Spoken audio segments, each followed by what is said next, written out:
രേണുവിന്റെ cancer വാർത്തയാണ് ഇന്ന് social media ആകെ നിറഞ്ഞു നിൽക്കുന്നത്.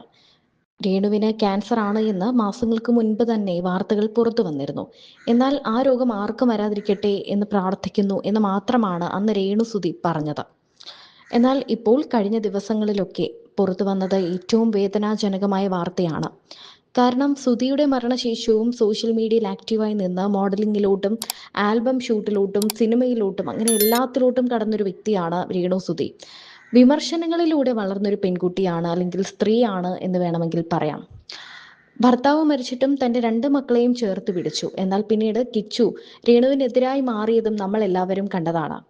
സുധി എന്ന വ്യക്തിയുടെ മരണശേഷം, ആ ഒരു മിമിക്രി കലാകാരന്റെ മരണശേഷം രേണുവിന്റെ ജീവിതത്തിൽ എന്തൊക്കെയാണ് നടന്നത് എന്ന് നമ്മൾ എല്ലാവരും കണ്ടു. ആ ജീവിതത്തിന് ഇപ്പോൾ ഒരു വലിയ പ്രതിസന്ധി ഉണ്ടായിരിക്കുകയാണ്. ബ്രസ്റ്റിൽ ബാധിച്ച ക്യാൻസർ ഹാർട്ടിലോട്ടും ഹാർട്ട് മസിൽസിലോട്ടും ലങ്സിലോട്ടും ഒക്കെ പടർന്നിരിക്കുന്നു. ഇപ്പോൾ 4th സ്റ്റേജിലോട്ട് കടന്നിരിക്കുകയാണ് എന്നാണ് രേണു പറഞ്ഞത്. ഒരുപാട് വൈകിപ്പോയി എന്നും താൻ 15-ാം വയസ്സിൽ തിരിച്ചറിഞ്ഞതാണ് ആ മുഴ. എന്നാൽ അന്ന് പേടി കാരണം മാറ്റിയില്ല. ഇപ്പോൾ വർഷങ്ങൾക്ക് ശേഷം അതൊരു ക്യാൻസറായി തന്നിൽ പടർന്നിരിക്കുന്നു എന്നും വേദനയോടെ രേണു പറഞ്ഞു. ഇപ്പോഴും കിച്ചു തന്നെ വിളിക്കുകയോ ഈ രോഗം വിവരം അറിഞ്ഞിട്ട് ഒന്ന് വിളിക്കുകയോ കാണാൻ വരികയോ ചെയ്തിട്ടില്ല എന്നാണ് രേണു പറയുന്നത്. കിച്ചുവിന്റെ മടങ്ങിവരവിനായി ഇപ്പോഴും കാത്തിരിക്കുന്ന ഒരു അമ്മ മനസ്സ് എവിടെയോ രേണുവിനുണ്ട് എന്ന് നമുക്ക് കാണുമ്പോൾ മനസ്സിലാകും. കാരണം കുറേ വർഷങ്ങൾ രേണുവിന്റെ സ്വന്തം മോനായി തന്നെ വളർന്നയാളാണ് കിച്ചു. രേണു അധ്വാനിച്ച് ഒരു നേരമെങ്കിലും കിച്ചുവിന് ആഹാരം കൊടുത്തിട്ടുണ്ടെങ്കിൽ, വച്ചു വിളമ്പി കൊടുത്തിട്ടുണ്ടെങ്കിൽ, ഊട്ടിയുറക്കിയിട്ടുണ്ടെങ്കിൽ ആ അമ്മയുടെ കരുതലായി കണ്ട രേണുവിനെ ഒന്ന് പോയി കാണണമെന്നാണ് ആരാധകർ ഉൾപ്പെടെ കിച്ചുവിനോട് പറയുന്നത്.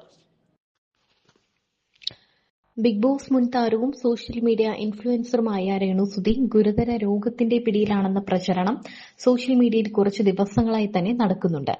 ആദ്യഘട്ടത്തിൽ രേണുസുതി തന്നെ ഇത് നിഷേധിച്ചിരുന്നു. എന്നാൽ രോഗവിവരം വാസ്തവമാണെന്നറിയിച്ച കേരള ഹോം ഡിസൈൻ ഗ്രൂപ്പ് സ്ഥാപകനും സുധിയുടെ പേരിൽ വീട് വെച്ചു നൽകാൻ നേതൃത്വം നൽകിയ ആളുമായ ഫിറോസ് കഴിഞ്ഞ ദിവസം രംഗത്തെത്തിയിരുന്നു.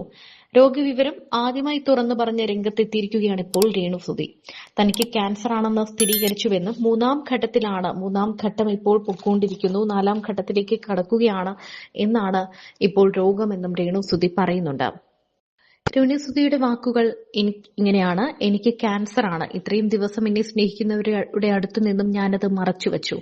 പക്ഷെ ഇപ്പോൾ അത് പറയാൻ സമയമായി എന്ന് തോന്നി. പല തെറ്റിദ്ധാരണകളും പലർക്കുമുണ്ട്. ഇത് ദുബായിൽ വെച്ച് സ്ഥിരീകരിച്ചു എന്നാണ് പലരും കരുതുന്നത്. എന്നാൽ അങ്ങനെയല്ല. ആദ്യമായി ബ്രസ്റ്റിൽ ഒരു മുഴ ശ്രദ്ധയിൽപ്പെട്ടത് എനിക്ക് 15 വയസ്സുള്ളപ്പോഴാണ്. ആ മുഴയാണിപ്പോൾ ക്യാൻസർ ആയിരിക്കുന്നത്. 15-ാം വയസ്സിൽ ഞാനത് അത്ര കാര്യമാക്കിയില്ല, വീട്ടുകാരോടും പറഞ്ഞില്ല. കാരണം ആ സമയത്ത് തനിക്ക് അപ്പറ്റൈറ്റിസിന്റെ ഒരു ഓപ്പറേഷൻ, ഒരു സർജറി കഴിഞ്ഞ സമയമായിരുന്നു. അതുകൊണ്ട് തന്നെ ആ സർജറിയുടെ വേദന തനിക്ക് താങ്ങാൻ പറ്റാത്തത് കൊണ്ട് തന്നെ ഈ ഒരു സർജറി കൂടി വേണ്ടി വന്നാൽ അത് പേടിച്ചാണ് താൻ അന്ന് വീട്ടുകാരോടൊന്നും ഇത് പറയാതിരുന്നത്. കുറെ നാൾ കഴിഞ്ഞ് ഡിപ്ലോമയ്ക്ക് പഠിച്ചുകൊണ്ടിരുന്നപ്പോഴാണ് വീട്ടുകാർ ഇതറിഞ്ഞത്. അവർ കോട്ടയം മെഡിക്കൽ കോളേജിൽ കൊണ്ടുപോയി. 15-16 വർഷം മുൻപത്തെ കാര്യമാണ്. അന്ന് ബയോപ്സി ചെയ്തിരുന്നു. അന്ന് ഡോക്ടർ എന്നോട് പറഞ്ഞത് ഇതിങ്ങനെ വെക്കരുത് എന്നായിരുന്നു. ഇപ്പോൾ വലിയ പ്രശ്നമില്ലെങ്കിലും ഭാവിയിൽ ക്യാൻസർ ആയേക്കാമെന്നും ഡോക്ടർ പറഞ്ഞിരുന്നു. ആ സമയത്ത് എനിക്ക് മറ്റൊരു ഓപ്പറേഷൻ കഴിഞ്ഞിട്ട് നിൽക്കുകയായിരുന്നു. അപ്പൻഡിസൈറ്റിസിന്റെ ഓപ്പറേഷൻ. അത് കുറച്ച് പെയിൻഫുൾ ആയിരുന്നു. ആ ഒരു പേടി കാരണം ഞാനിത് വീട്ടിൽ പറഞ്ഞില്ല. സുധിച്ചേട്ടന്റെ മരണശേഷം ഒരിക്കൽ ഡോക്ടറെ കണ്ടപ്പോൾ സ്കാൻ ചെയ്യണമെന്ന് അദ്ദേഹം പറഞ്ഞു. സ്കാനിംഗ് റിസൾട്ട് കണ്ട് സംശയം തോന്നിയപ്പോൾ മാമോഗ്രാം ചെയ്യാൻ അദ്ദേഹം പറഞ്ഞു. മാമോഗ്രാമിലും സംശയം തോന്നിയപ്പോഴാണ് ബയോപ്സി ചെയ്യാൻ നിർദ്ദേശിച്ചത്. അതിന്റെ റിസൾട്ടും ഞാൻ ഒറ്റയ്ക്ക് ചെന്നാണ് മേടിച്ചത്. അപ്പോൾ എന്നോട് പറഞ്ഞു ക്യാൻസർ ആണെന്ന്. ഞാനൊന്നും മിണ്ടിയില്ല. ആ റിസൾട്ട് വീട്ടിൽ കൊണ്ട് 2-3 ദിവസം ഭദ്രമായിട്ട് വെച്ച് ഒരു മനുഷ്യനോടും പറഞ്ഞില്ല. മാനേജർ കരിഷ്മയാണ് എന്തെങ്കിലും പ്രശ്നമുണ്ടോ എന്ന് ആദ്യം ചോദിച്ചത്.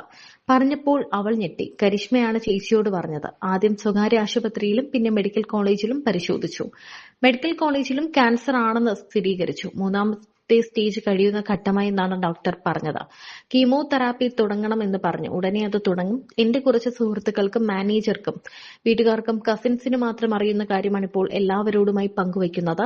മുന്നോട്ട് നമുക്ക് ജീവിക്കണം എന്നൊരൊറ്റ ചിന്തയാണ് എന്നെ ഇപ്പോൾ നയിക്കുന്നത്. പെൺകുട്ടികൾ ശരീരത്തിൽ വേദനയില്ലാത്ത മുഴയൊക്കെ വന്നാൽ ശ്രദ്ധിക്കുക, ഡോക്ടറെ കാണുക. വേദനയില്ല എന്നോർത്ത് ഇതൊന്നും വെച്ചുകൊണ്ടിരിക്കരുത് എന്നും രേണുസുതി